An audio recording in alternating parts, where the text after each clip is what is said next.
Hi, everyone. I threw in a curveball with the hi instead of hello. But we are going to talk about breaking up with someone today. So this is a response to last week's episode on breakups. And we got a couple of requests to talk about the other side of that, because we leaned heavily on like what it's like to get dumped, basically, or watch your friend get dumped. But there's a whole other extremely painful side, which is just making the decision to end your own relationship. And I think I think there's like less of a spotlight shown on that because it feels like getting dumped is so much more painful, or it seems like it should be so much more painful. And when you're the one to break up with someone else, you are in the position of power. And so we don't think as much about how awful that can be. And so, yeah, we just wanted to take the time to address that today. I'll talk about my breakup with Arie, because that's, I think, the breakup that most of you listening know about the most from my life, and probably have the most questions about. And then we'll kind of talk about a framework that we use in therapy and DBT to healthily break up with someone. I'm really excited to hear this because actually you and I, when we first became friends, we talked a little bit about your experience on The Bachelor, right? And, it was one of the first things that came up. But I don't think I've heard you talk about the experience of having to make that decision. I mean, yeah. As you know, I'm in the middle of a breakup right now, a divorce, and the act of having to decide and then do it and then end a relationship is its own version of hell. And I can only imagine what that must have been like on a TV show in front of America. And, I just can't even imagine. So I'm excited to hear about your experience. Yeah, I think what often happens on The Bachelor is that it's like a little tiny representation of what happens in a much more drawn-out fashion in real life. So, I mean, a lot of what happens in The Bachelor, it can seem stupid as the viewer because you're like, how could they have these strong feelings after such a short time? How could these things mean as much? But it's like your real life is just on fast forward. It's just super fast. And so I think a lot of the feelings that happen on The Bachelor, they feel just as intense as they are in real life. And the decisions you're making are the same decisions, just really sped up. And there are so many painful parts of breaking up with someone. Every time I have to do it, I think to myself, would I really rather be on this end or on the receiving end? Because I think it's kind of a matter of timing. Like, I think when you're the person breaking up, you get all of the pain beforehand, and then the person who has been dumped gets the pain after. And, for Arie, I mean, I think there are just so many points that reflect breaking up in the real life. Like, one is real life kind of considerations that I didn't want to have to think about, like the long distance and my job back home and the conflict of that. I mean, what really happened was a two-part problem. The first was that I thought I'd get fired if I stayed on the show for another month or even week, because I'd pretty explicitly heard that from my boss. And two was I knew in my heart at the end of the day we weren't a good match, but I still had feelings. And in fact, those feelings had kind of just been awakened. Yeah. Can you even, I know that being respectful for his happy little family now and knowing that this is all in the past, can you tell me a little bit more about what you felt for him? Because I think viewers like me, back when I watched it, it was just like, that can't be real. That just seemed like a fun date that you went off, had a great day in Paris. And it just seems like all the excitement of that. Yeah. But it was hard to kind of see like what kind of connection you two had, or what the relationship was at the point where you had to leave. Yeah, I do get nervous talking about this because it makes me, I guess the outward reason is like, I don't want to be harping on this relationship this far out when he like has a family. And, I was at their wedding. She's my friend. And so I want to make it clear that I'm talking about memories. There's no existing feeling now. And the second thing is like, I don't think that he was going to choose me in the end. Like, I think he was really sad at our breakup, but ultimately moved on very quickly. And I was not like something that was haunting him or anything like that. So I don't want it to look like I'm like being self-aggrandizing, I guess, by still talking about this. So just those asides. I don't know entirely what I felt for him because it was so wrapped up in my feelings for the show and the experience and the producers and the other women. And I don't think I really got to know him very well. We had great physical chemistry. We had a great kind of banter, flirtation. I think I really liked who I was in the relationship, but not because necessarily of Arie, but because of the show. Like, the show makes you a more intentional dater. They make you come up with fun, interesting, bold, witty things to do for the other person. Mm-hmm. And so I kind of saw myself more as like bold. I was always kind of a bold dater, but like, you know, coming up with creative ideas and sharing them and having this banter with him as he plays along, like that was really exciting and intriguing. And then... Can you give an example? Yeah, I mean, there's a few examples. And my favorite is the Rorschach test we did, because I was so kind of clearly branded as like the school girl and the psychology girl. So I went in with paper and with chocolate, what's that called? Like chocolate sauce, like that you squeeze out of a bottle. Mm-hmm. Okay, so I like, you know, we made these fake Rorschachs together and then like squeeze the papers together, and then I would interpret them for him. So, you know, he saw like an old man in one, and I was like, oh, that is pretty concerning. That means that you have like a really strangely intense attraction to big-haired brunettes, you know, in their 20s or something like that. And then he did it, like he interpreted one for me too. And it was just like, I remember that almost feeling like kind of a turning point in our relationship. That was the week before Paris. But, you know, like he was really bad at giving the speeches before handing out roses. And so we wrote one together where, you know, he sent everyone else home and I was the one at the end. And it was just like fun, stupid stuff like that. I had a platter of aphrodisiacs for us to try together. And I told him that the liquor was 3 penis wine. And then like we drank it together. I was kind of annoyed though, because I was trying to get like a syrupy liqueur for that. And they got me whiskey, and it was very clearly whiskey. So I was like, how am I supposed to pull this off? But anyway, so...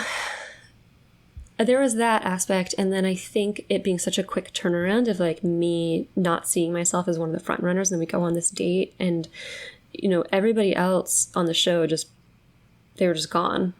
Like when we were on this date, it's just us, and I felt like wholly present with him, and he was kind of like a cool guy. You know, I like hadn't dated his type really before, and he just like really let down his guard, and it felt really vulnerable. And as I'm on this date, you know, my feelings are so maximized because it's exciting and special, but also because the producers were already talking to me about whether I should even accept the rose, because I thought I had to leave, and I was like pretty sure that, you know, he wasn't the one. And so I was just like going back and forth between smiling, kissing, crying. It's just total chaos. Mm-hmm. But yeah, I just thought of him as like a really sweet person who just like was really good at making me feel comfortable. I thought he was really kind. I thought he was kind of boyish and in earnest, and also like a cool race car driver who was well traveled. And yeah, did you have? I mean, last episode we talked about the pain of investing in a relationship and picturing a future and having dreams together, and then having to lose that when you break up. Did you have any of that? Did you ever, you know, fantasize or think about you two together?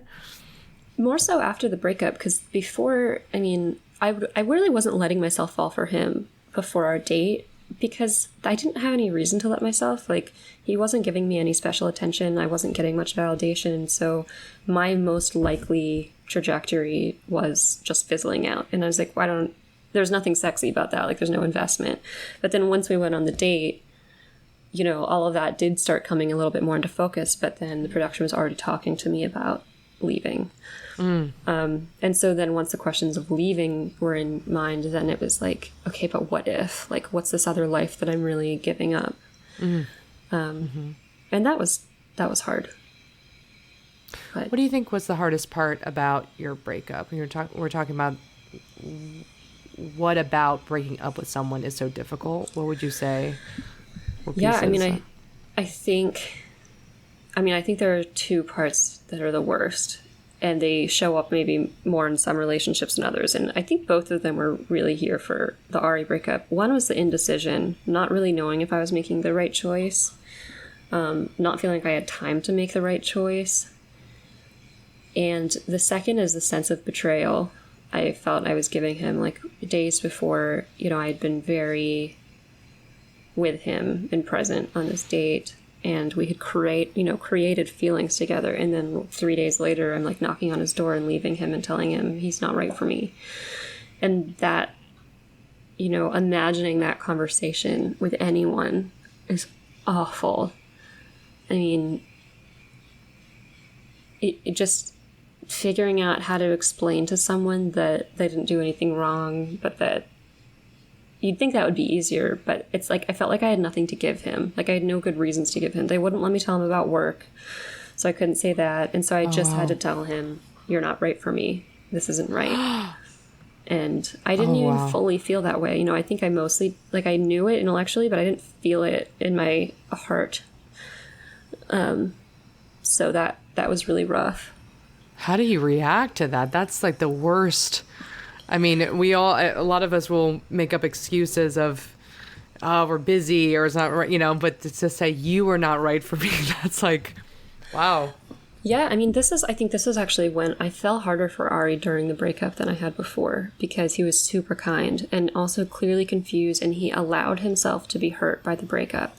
He wasn't proud, he wasn't cold. It was a really, really warm, vulnerable breakup, and it surprised me because our relationship hadn't felt like it had that much heft to it until the breakup.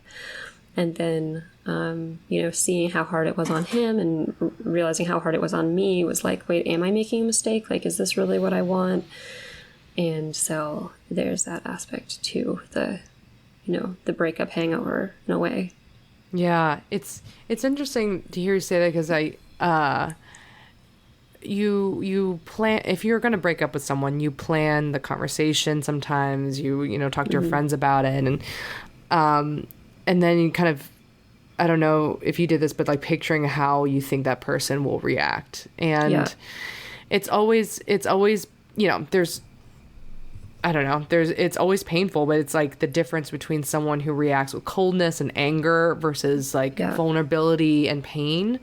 Both can just hit you, right? They hit you in different ways, and I don't know what's easier, and I don't think that there's something that we can control on our end, and we want to, right? We want to say the right things to get the easiest, like most amicable or whatever breakup, but it's hard to shoot for. I think I was kind of raised mostly by my sister to think of men as these like kind of cold, detached beings that would hurt me. And I also have two older brothers, and so this is sort of the image they planted in my mind too, I think, to protect me, is like, men are going to hurt you, don't trust them, don't let down your guard. And what's surprised me so much of growing up is like that men aren't really like that. They are sometimes, but it always surprises me to see the soft underbelly, and sometimes that freaks me out, or turns me off in a way, maybe because I don't associate it with masculinity. But it also really is like, I mean, it's a really generous thing of them to give, because I think they can wind up being more hurt sometimes when they become vulnerable, because maybe it's less expected or again, less associated with masculinity or something. And so I suppose when he gave me that, I was like, wow, like that's really meaningful. And how do I even interpret this? Like, could I have possibly meant something more than I thought I meant? And I don't know. But, it's not just with him. Like, breaking up with other people, it's just so awful. And, like, I think another thing that's really hard about the breakup either way, if you're getting dumped or if you're the one breaking up, is, like, you have a way of being with each other, and then that as soon as you break up, that way of being you can't go back to. And it's just like you're suddenly strangers to each other, but you have all this knowledge of of 4 seconds ago, and deciding to when to make that blow is really hard. Like, when do I cast this person from my life? When do I break, this way of being together, so we can never go back? Like, getting up the bravery to do that is awful. Yeah. What are you thinking? That just hit me. What you said of ending the way of being together. That's really well put, because the thoughts go into sometimes like, oh, I hope we can be friends, or I hope that we can stay in each other's lives, because you do create this world together and this dynamic of a relationship that is like really unique on its own, right? And the idea that you are making a unilateral decision to end it, right? It's not mutual often, and you're going to lose that forever. And that's really, and like, you might make yourself, might make your way back into each other's lives in some way, friends or otherwise, or even get back together. But as the dynamic is right now, you are choosing to end it and going into uncertainty. And that's always the most painful. And you hope, I always hope that there's something that changes them, that they can accept it as well and agree to it, and also end it mutually, so you could do it together. But that's rarely the case, right? It's a rare moment when that person agrees and goes, okay, I understand, we love each other, let's respectfully do this. There usually is like some confusion and non-mutuality in it, by nature. Yeah. I mean, even if you want to end the relationship, you probably don't want to end the entire relationship. I mean, with some people, sure. But like, maybe, you want to end the romantic side of the relationship and not the friendship, or, not the certain elements of the intimacy. And so you're still grieving something, even if you're the one who wants to end it. Yeah. Yeah. How's your breakup been? I mean, how was coming to that decision? And I mean, a divorce is so much bigger than a month-long bachelor relationship. Yeah. I mean, I think a lot of what we talked about in our podcast with Caroline Lunny really hit home in terms of I've been in many relationships, I've ended many relationships, and often there's like this moment, it feels like this gradual moment of realizing they're not right for you, right? Like, you create a fun dynamic, you create your own world, but then there's some character or some part of the dynamic that you feel like, oh, this is not sustainable. And for me, I kind of ignored that for a long time, right? And, just because of my own self-doubt, or like, maybe this is something that changes or passes, something that we can work through. I think that's one of the hardest things for me, is not knowing when this is a deal breaker and you need to break up with this person, or if this is something that you could work through together, right? Yeah. And like compromise or, change. So for me, there's a gradual dawning on me of like, oh, this is not right. And then I'll have a moment of clarity of like, I can't, no. And it feels very final in me. And I know that's unusual, because I've heard many people have, be conflicted until the very end, right? Or even, throughout the entire process, be like, want to break up, and also the other side just really not wanting to break up. Yeah. I'll have this clarity, and for me, the clarity came when I thought about what this relationship will be like as co-parents. Mm-hmm. And that's something that I've, noticing as we grow older, that a relationship, two people can be compatible in many ways, but there's different stages of dating and different forms of relationships, right? I don't believe in the one anymore. I believe in, is this the one for you right now? Is this the one for you to make a family with? Is this the one for you while you're abroad in another country and don't know anyone, and this person like makes you feel like at home in this place, right? So when the context of the relationship changes, the relationship might not survive it. And that was my clarity for me. But I had hoped that it would stay amicable, and the pain and resentment of divorce, and we'll talk about that another time, but it wears away at the pieces of it, so that eventually the sad part is when there has to be some anger, or there has to be some mechanism from pushing away, right? Instead of just holding on to the hope that you get back together and return to that, that way of being as you're talking about. Yeah. There's got to be some anger or distance or some mechanism to push them away. And that's always painful, right? To like go from, oh, we love each other and this is so sad, to like, screw you. So yeah, it's a process for sure. Yeah. So I'll talk for a second about the uncertainty bit. I mean, uncertainty versus uncertainty. Yeah, I think that's one of the worst parts. And I'm happy that you get that certainty, I guess, every time. I think I've gotten it most of the times that I've broken up with someone. Arie was not one of them. I think I would have gotten there, and I had to just know, like, okay, I think in the future I will get this certainty, and I need to just act on that.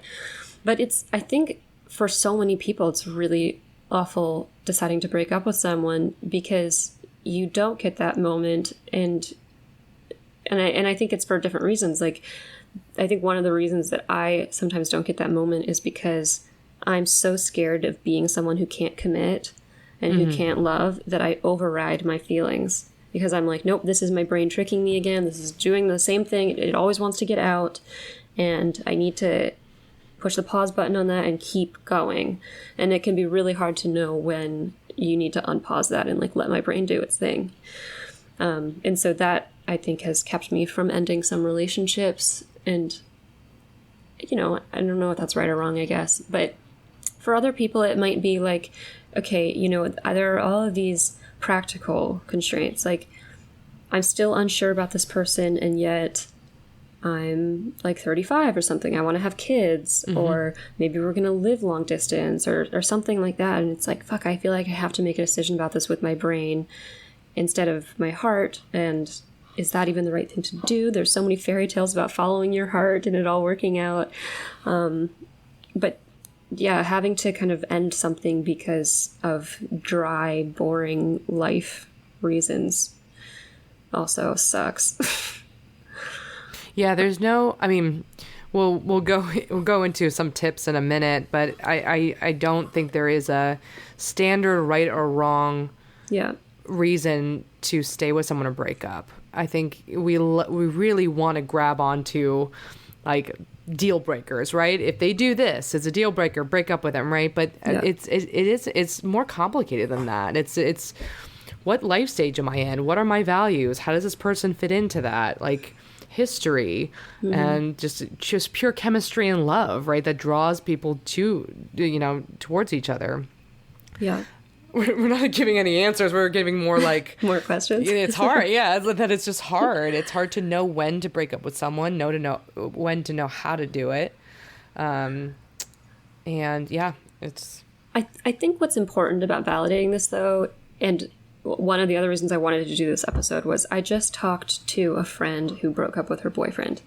And before she broke up with him, when she had just kind of realized her moment of clarity, she's like, you know, he went away on vacation and I didn't miss him. In fact, I was relieved. But the way she was talking to me, she's like, I just think, you know, I burnt out all of my love on my last relationships and I just don't have any more to give now. She starts pathologizing herself, which is something I do all the time when I'm breaking up with someone.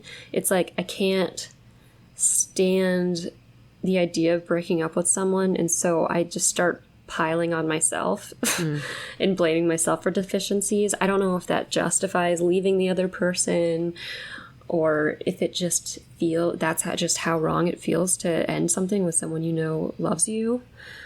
But I don't know. I mean, maybe it's because we don't talk enough about how, no, it's really, really fucking hard to end something with somebody else. It doesn't make you a bad person or deficient or that you can't love or anything. It's just, that's how hard it is. And your brain might play tricks on you by telling you shitty things like that. Yeah.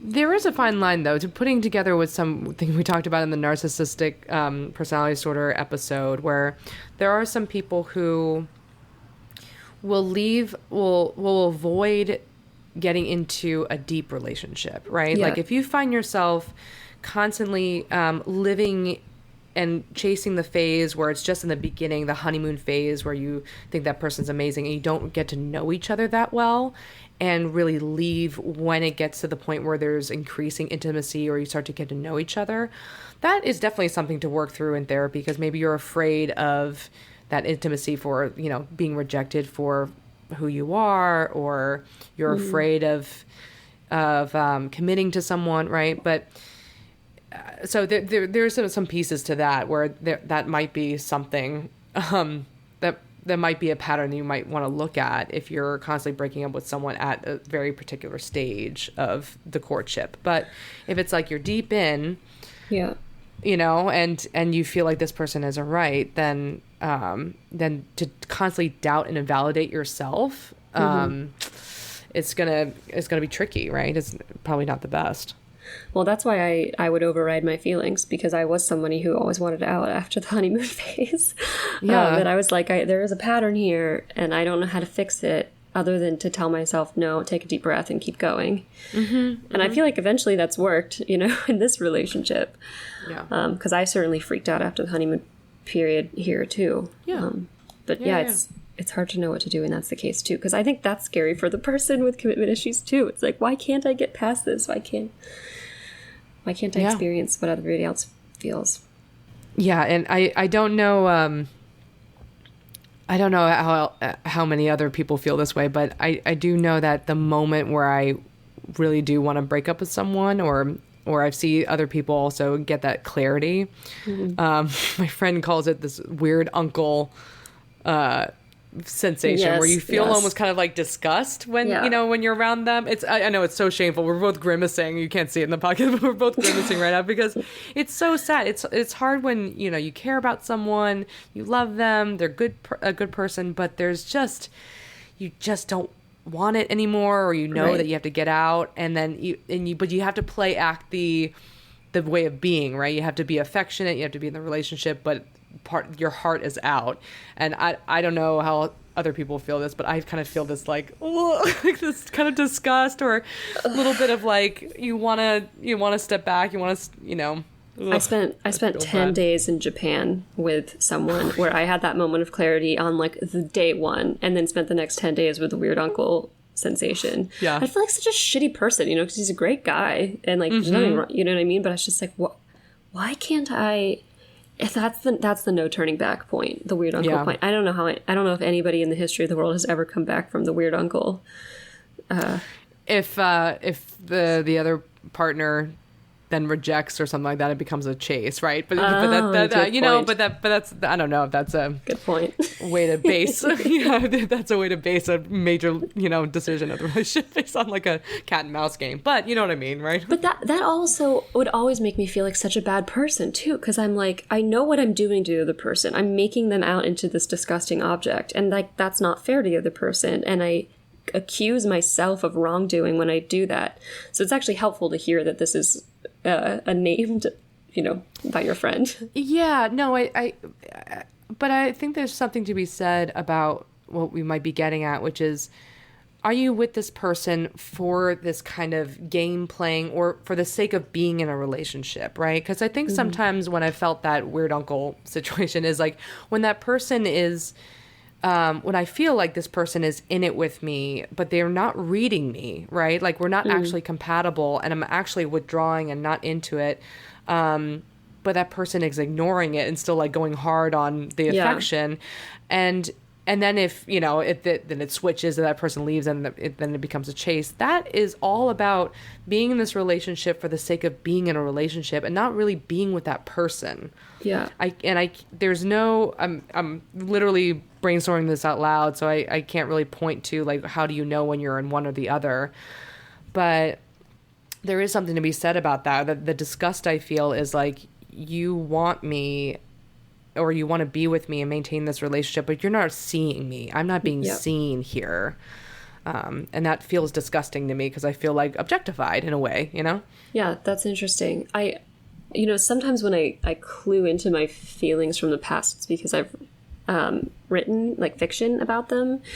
And I have a lot of metaphors back in the day about feeling like I was almost like I was marionetting myself from like there's a little tiny version of me peering out from my eye sockets, while I was just sort of, the rest of my body felt like a puppet, which probably speaks to that sense of like objectification and like I couldn't be seen because I've become so small and like detached from my outside like I would walk around with these guys and I would just feel semi-dead inside, or like I was forcing myself to go through these motions, and yeah, Not they weren't authentic. seeing me. Yeah. Yeah. Yeah.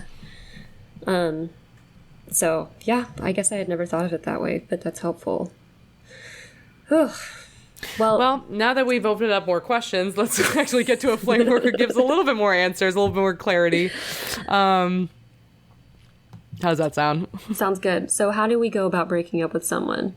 So there is a skill in DBT, Dialectical Behavior Therapy, called ending relationships. So it's in the interpersonal effectiveness module. It's a lesser known skill, but I think it's a pretty good framework. So first thing they talk about is they kind of define a little bit what a destructive relationship is, or an interfering relationship. So a destructive relationship, I'm reading this out loud, has the quality of destroying or completely spoiling either the quality of the relationship or aspects of yourself, such as your physical body and safety, your self-esteem or sense of integrity, your happiness or peace of mind, or your caring for the other person. So as we were talking about, like, how do we know whether to break up with someone or not? One of the relationships that you really should consider ending is a destructive relationship, as that. Something that really interferes with you living life according to your values, right? Like living your fullest self. That can be really tricky, though, because what if your fullest self is something that is not compatible with a relationship or hurts another person, right? Right. However, so I see the complexity in that, but if you really feel like you are not safe, not safe to be yourself physically or emotionally, you feel like you've really changed characters, or that you're acting in ways that are really against your morals, or really not who you would imagine yourself to be in the best of scenarios, that's something to think about, you know? Like, even you might love someone really intensely, you might be really into the relationship, you might be really invested, but if you feel like a worse person because of that's what DBT will call a destructive relationship. Yeah, I remember talking about in the narcissism episode, like sometimes people are like, how can I tell if I'm in a relationship with a narcissist? And one of the questions that was helpful for me when I was going through with it was, let's forget about whether I like him. Do I like myself right now?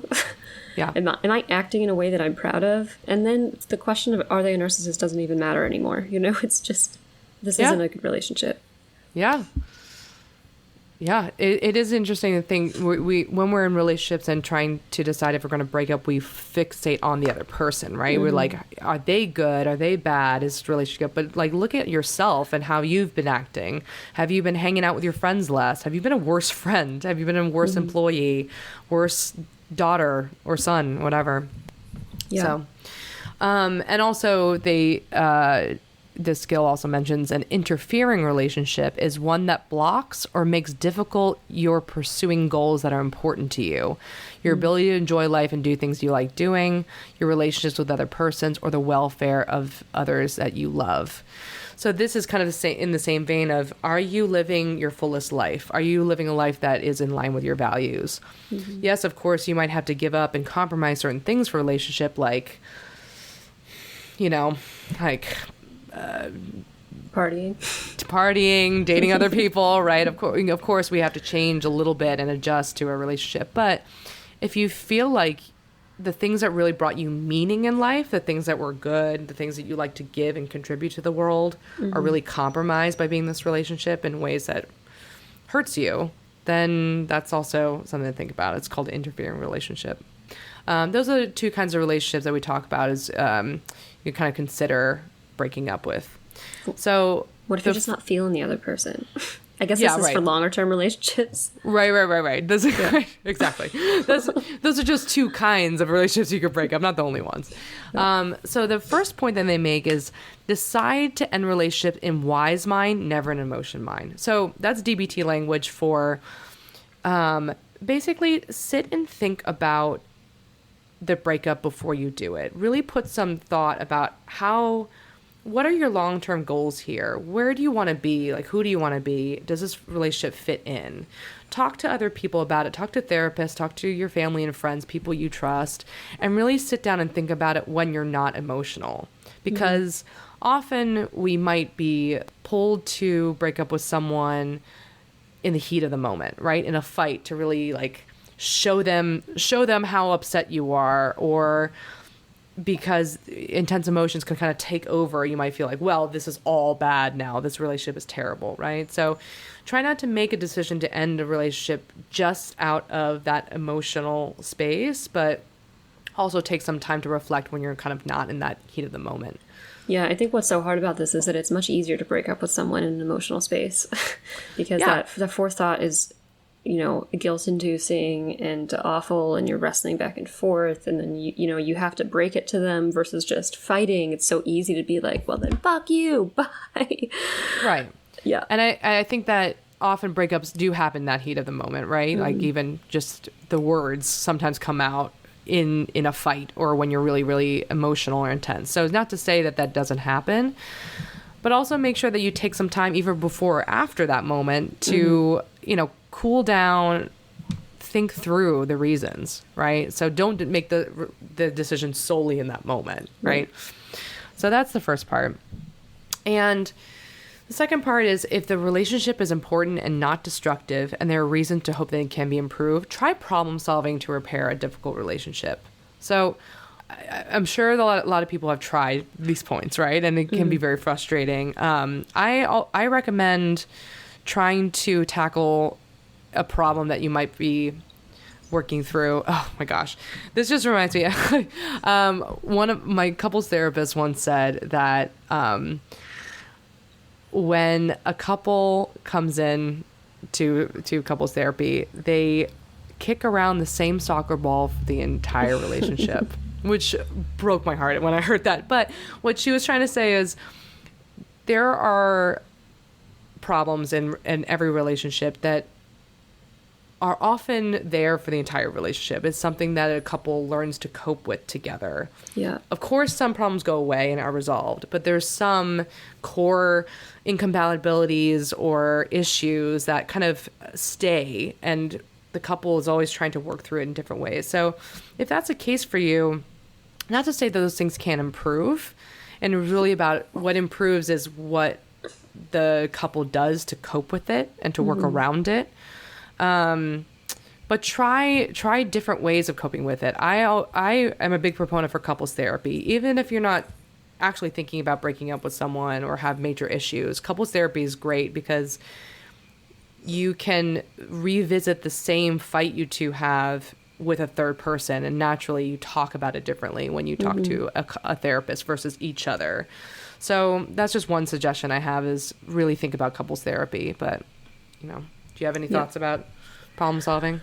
No, I think couples therapy is great. I mean, the one caveat to it that I think can make people nervous about going, and in fact, I didn't love about it, was that if you do revisit that fight week after week after week, it can make the rest of the week worse. Because you might be in a totally good place and then suddenly you're fighting again or not. Yeah. You definitely, when you problem solve these issues in your relationship, it brings it up. Yeah. Right. That's the natural downside. There's a lot of times when you want to go into your normal routine and kind of ignore the major elephants in the room. And then going to couples therapy or working through things can bring up those fights again. So that's painful. But if you're really thinking about ending a relationship, that's worth doing. Yeah. Right? Yeah. And I also think a lot of people go to couples counseling way too late. And there seems to be this stigma attached. Like, I've heard so many people say, if you're in couples therapy, it's already too late. It's like, well, if you have that attitude, it's too late because you could have solved your shit before you got to this point. But a lot of people go as a last resort instead of like a, preventative measure. Yeah, and I think it's a great thing to go as a preventive measure, even to learn how to communicate around difficult topics, right? Like you basically are learning skills to work through conflict, and that's really useful. So the next part is kind of two-parter. So cope ahead to troubleshoot and practice ending the relationship ahead of time. So as we said, like, not in the heat of the moment, but taking some time to really sit and plan and think of what you're going to say. One tip for that is to use the dear man skill. We've covered that in a previous podcast episode, so we won't go through the whole thing right now. But basically, really think about what you're going to say, and think about how you're going to be direct and honest about your feelings.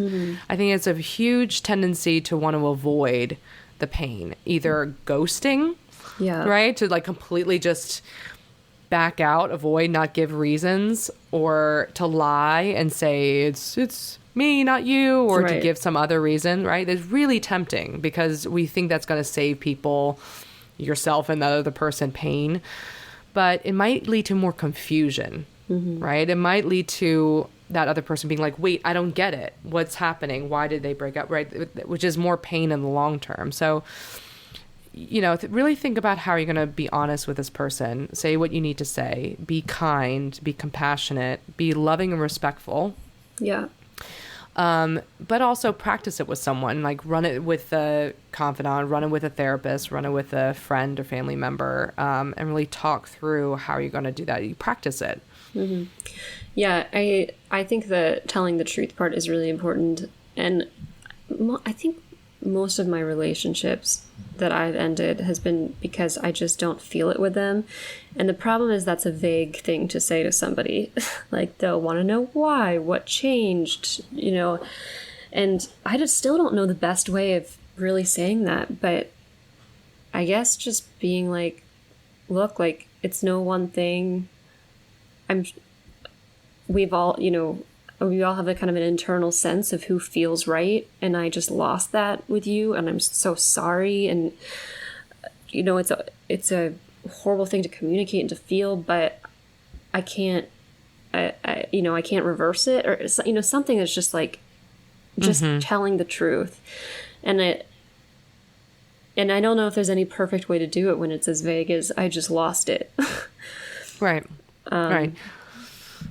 Yeah, I mean, if that's the truth, that's the truth, right? And I think we try to, if we don't think it's enough, we'll try to look for other reasons, or try to be like, oh, remember that time when we did this, and that's why, right? Like many people will try to give more when the reason is just like we grew apart, and I don't feel the same way, right? Right. So. Another thing about the coping ahead, when you try to practice it with a friend, you might also want to practice the person's response, or the different kinds of responses that person can give, right? We can't plan, and we can't know, and can't control how that person's going to respond. However, if you're nervous about the breakup and are, procrastinating or postponing because you're nervous, it does help to do this kind of exposure model and think of what you want to say, practice it with a friend, and have that person act out the different kinds of responses, right? Pleading, being cold, being hurt, right? Just so you have just like feedback. So when you're picturing saying what you want to say, you have like, you're not going to be as surprised by, oh, they could react in all sorts of ways, right? So it at least for me, it gives me a little bit more of like a confidence. And like, okay, like I've run through all the different outcomes this could possibly lead to. So I'm doing my best, and I'll just go in now and try it. I think the only warning about that is like, at some point you have to stop practicing. And the perfectionist in you might just want to keep running through, like running lines and running scenarios. But a breakup's never going to be perfect, and it's always going to be messier than you think. Even if it's never going to be a right time. Never going to be a right time. Yeah. There's some not like really after wrong the birthday. Times. Right? Okay, yeah, that's a good point. Not on the birthday, but like... Okay. So this next part, another tip from this skill is to act opposite of your loving self with that person. So... this is tricky because, of course, you want to break up with someone with full compassion and not deny that you love this person if you do, right? So you don't want to act super cold when that's not authentic. However, there might be things that you do in the context of your relationship that express and show love, that once you finish breaking up, you should maybe stop doing and maybe do the opposite. For example... Wait, during breakup or after the breakup? I would say if you can do during the breakup, but I would say the immediate aftermath. And I mean that by basically saying don't send mixed signals, right? Yeah. If you break up with someone, but then make them dinner or continue to have sex with them, right? Or text them in the same way that you're used to texting them after the breakup. That's very confusing, right? I know like there might be a temptation to try to soften the blow by being loving and kind of maybe holding on to that dynamic that you've had, right. But that's going to be confusing. And if you're making the choice to end the relationship, don't half-ass it. Like, like to be compassionate to them, stop acting like you're in the relationship once you've broken up. Yeah. I was going to say, I really fucked that up with Arie if we're talking about during the breakup. Really? We were making out the whole time. I was crying and just acting like more loving than we had. And I don't know if that was right or wrong. I mean, I think one thing that's...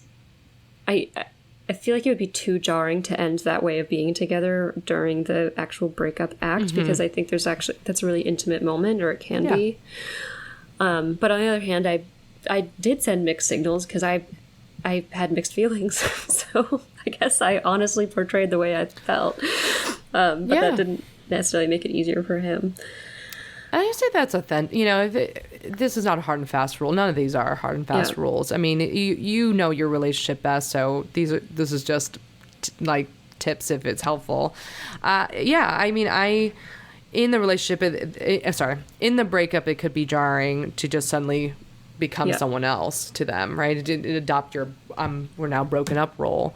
I know that in many breakups, like a lot of it is grieving together, right? Like whether that person's accepting or not, you might kiss, you might cry, you might hold each other, you might reminisce about the past and things that were good. Like you could grieve together. Yeah. But if there's any chance that person is confused by any of the loving actions, maybe either during or after, that's when you got to be clear, right? Like make sure that you're clearly breaking up and saying, I'm so sad about this. I care about you so much. I love you. And again, the reason why we're breaking up is this, and this is over, right? Like, if you know you're breaking up and you know your final answer, don't soften it. Be authentic and really stick to that. Yeah. Yeah, and the last one is we are talking about breakups, but there are a lot of different kinds of relationships that it's actually dangerous to break up, right? So sometimes when there's a highly abusive or life-threatening relationship, it actually can put the person at risk of leaving, right? They'll know that, right? They're afraid to leave because that person will come find them or hurt them or do something to their child or property or anything like that. So we are giving these tips, but we are aware that there are circumstances where actually ending the relationship the way we're describing it can be dangerous. So to validate that, right? You're not wrong. You're not weak for not breaking up with this person. You're acting on your own safety. And that's really important. So if that's the case, call a local domestic hotline or the toll-free National Domestic Violence Hotline, 1-800-799-7233. And we'll also put these resources on the website. So just to acknowledge that there are circumstances where just breaking up the way we're describing is not the safest, and there needs other steps to make that person safe in order to leave the relationship safely. So yeah, there's so many gray areas in all of this. I mean, especially like if you're afraid for your safety, don't break up in person. I mean, or like that's just a very legitimate reason to not break up in person. And I think even like if you're afraid of your own inability to make it final, and this relationship has gone in circles and it's toxic, and like you're just worried if you break up in person you're gonna get sucked back in, don't break up in person. Like I think there are times when you can choose yourself or what feels like cowardice in order to just get the job done, if that's necessary. Yes. However, I will also add that staying in a relationship out of fear is never really a good sign, right? If you are staying in your relationship because you're afraid of what it's like to be alone, or afraid of retaliation or being hurt, those are all bad signs, right? That's not a reason to stay in. But what kind of put together what you're saying, that might just mean that it might take some extra steps and extra practice or extra resources or getting support from your loved ones in order to really end it safely. It might mean ending it over email or with your friends next to you, the phone call, or, just like if you know you need to get out of a relationship, what I'm saying is do it by any means necessary in a way. If that means not giving the respectful framework we just laid out, then maybe that's what it means. But if you have to get out, you have to get out. And I think that just goes along with there's no really great way to break up. It's a sad thing to do, and it's going to hurt the other person. Yeah. So I think aiming for perfection here. I mean, my friend who was saying, she felt like a bad person for breaking up. It was 2 weeks before his birthday, and she's like, I can't break up with him 2 weeks before his birthday. And I'm like, well, you're going to break up with him 2 weeks after his birthday, and then his birthday will be a lie. Like, you just, there's no good way. Yeah. And you have to have There's no good way, but maybe those tips can help, Yeah. But all right, well, on that cheerful note, there's no good way to end this podcast episode either. It would be good, though, if you rated, reviewed, and subscribed and left lovely comments for us on Apple, on iTunes. So we thank you for that. And for now, it's see you next week. By accessing this podcast, I acknowledge that the hosts of this podcast make no warranty, guarantee, or representation as to the accuracy or sufficiency of the information featured in this podcast. The information, opinions, and recommendations presented in this podcast are for general information only, and any reliance on the information provided in this podcast is done at your own risk. This podcast and any and all content or services available on or through this podcast are provided for general, non-commercial informational purposes only and do not constitute the practice of medical or any other professional judgment, advice, diagnosis, or treatment, and should not be considered or used as a substitute for the independent professional judgment, advice, diagnosis, or treatment of a duly licensed and qualified healthcare provider. In case of a medical emergency, you should immediately call 911. The hosts do not endorse, approve, recommend, or certify any information, product, process, service, or organization presented or mentioned in this podcast, and information from this podcast should not be referenced in any way to imply such approval or endorsement.